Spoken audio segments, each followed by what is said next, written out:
Kita datang ke dunia ini sebagai anak kecil. Kita terus hidup, terus tumbuh. Hal yang pertama yang kita sadari yang harus diusahakan adalah bekerja, cari duit. Kita pikir kita terus tumbuh, sehat itu seperti air yang selalu ada. Kenyataannya, sehat itu ada sebuah usaha. Hasil dari sebuah usaha, sesuatu yang perlu diperjuangkan itu terjadi sebelum kita menyadari. Maka ketika sehat itu adalah sebuah usaha, maka konsepnya adalah perawatan. Merawat diri adalah yang terbaik. Merawat menjadi mahal, merawat menjadi sesuatu yang salah dipahami. Wah, lek dirawat kok manja tubuhku. Wah, kok ngene tok wis lempe, kok ngene tok kok sudah lemah, ngene tok kok sudah mengeluh. Tidak sama batasannya antara kita mengeluh dengan kita merawat diri itu sangat jelas. Merawat diri berarti kita tahu ada yang salah, kemudian kita melakukan perbaikan. Sedangkan mengeluh, ya nggak ngapa-ngapain juga. Perawatan yang paling penting itu sederhana banget. Itu kita lakukan sendiri. Itu bagian paling pentingnya. Dan yang perlu dirawat itu sederhana banget. Yang di bagian yang bisa kita lakukan secara mandiri gak butuh duit.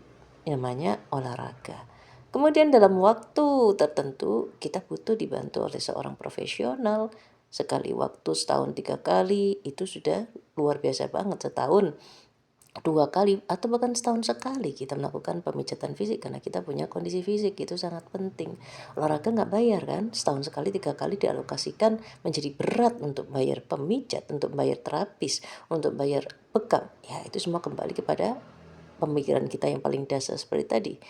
Kita melakukan sesuatu untuk tujuan apa? Tujuan baik kan? Maka bagaimana mungkin jatuhnya mahal kan kita sendiri yang akan merasakan dan itu demi diri kita sendiri karena kita berjalan bersama waktu. Karena itu kita penting perlu merawat diri. Kemudian yang perlu dijaga adalah lambung dan tenggorokan. Itu sangat penting dengan pola konsumsi amburadul. Katanya yang ada suratnya adalah baik tapi mari kita lihat banyak sekali di era digital seperti sekarang banyak sekali orang membicarakan ya tentang fenomena semua yang berizin itu makanan-makanan berizin, minum-minum berizin itu menyakiti kita. Maka tenggorokan itu menjadi sasaran utama. Ya sebetulnya mana ada yang tidak sasaran utama semuanya. Menjaga tenggorokan berarti menjaga pernafasan. Itu sangat mudah banget. Tak lebih mudah kalau kita berhenti mengkonsumsi semua yang dijual di skala besar. Kemudian dengan olahraga itu juga membantu aliran darah lancar, tekanan juga lebih terdistribusikan, tidak menekan di salah satu tempat atau di semua tempat yang ini memancing masalah. Dengan kondisi seperti itu tenggorokan meradang, maka itu memancing tekanan itu tinggi di dalam tubuh kita. Akhirnya itu kan berdampak ke lambung. Kan tubuh sudah tidak nyaman. Jadi ketika tekanannya tinggi itu darah bisa jadi tidak lancar, darah bahkan bisa jadi tidak bergerak. Maka perspektifnya ketika dibawa ke tempat pengobatan yang dianggap legal sekarang satu-satunya yang berkuasa dianggap sebagai tekanan darah tinggi atau tekanan darah rendah. Karena itu menjaga lambung dan tenggorokan itu sangat penting. Untuk menjaga tenggorokan selain tadi seharusnya dengan cara yang sangat murah, efektif, efisien, ya kita belajar untuk mendidik kita sendiri kembali berpola konsumsi sesuai dengan kebutuhan kita, yaitu sederhana. Kita cuma butuh makan kan, dan makan itu untuk apa?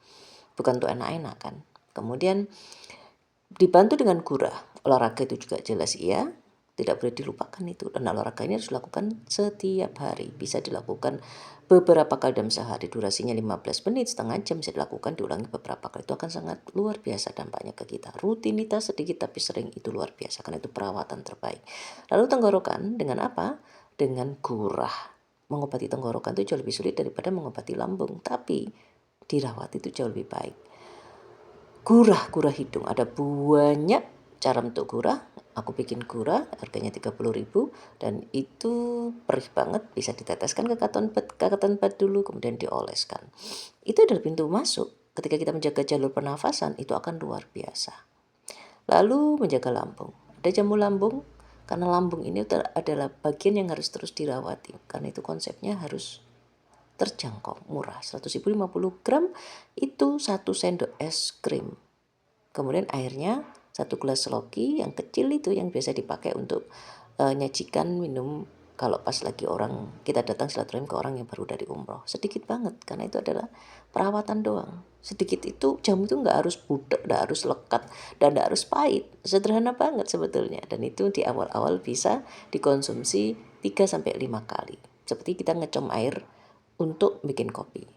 Nggak pakai gula, nggak pakai madu, nggak pakai tambahan apa-apa. Karena ini jamu perawatan. Jatuhnya harus aksesibel, terjangkau, harus murah.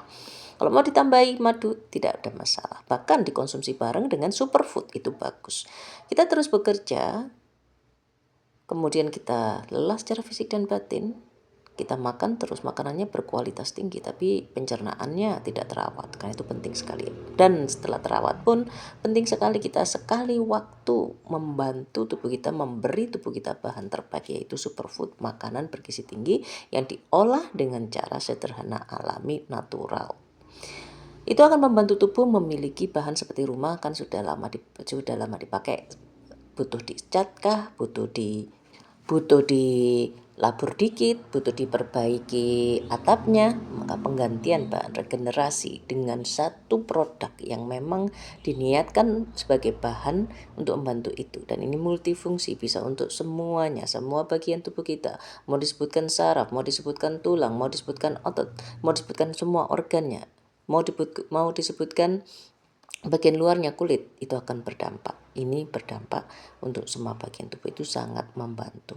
Setahun 2-3 kali mengkonsumsi itu, atau sedikit tapi rutin, itu tentu lebih baik.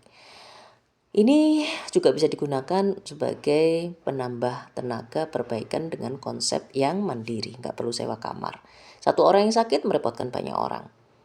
Dan biaya sewa kamar dan pengobatannya mahal yang mana? Kalau kita mau spesifik, misalnya dianggap sebagai memberi dalam tanda kutip nutrisi, meskipun infus itu bermacam-macam, itu mana yang lebih mahal antara sewa kamarnya dengan infusnya? Maka ini bisa dilakukan sendiri, mandiri di rumah, dan tidak perlu merepotkan semua anggota keluarga. Otomatis di situ kita pangkas biaya. Oke, dijamin. Kenyataannya kita yang bikin sakit, ya kita harus bertanggung jawab.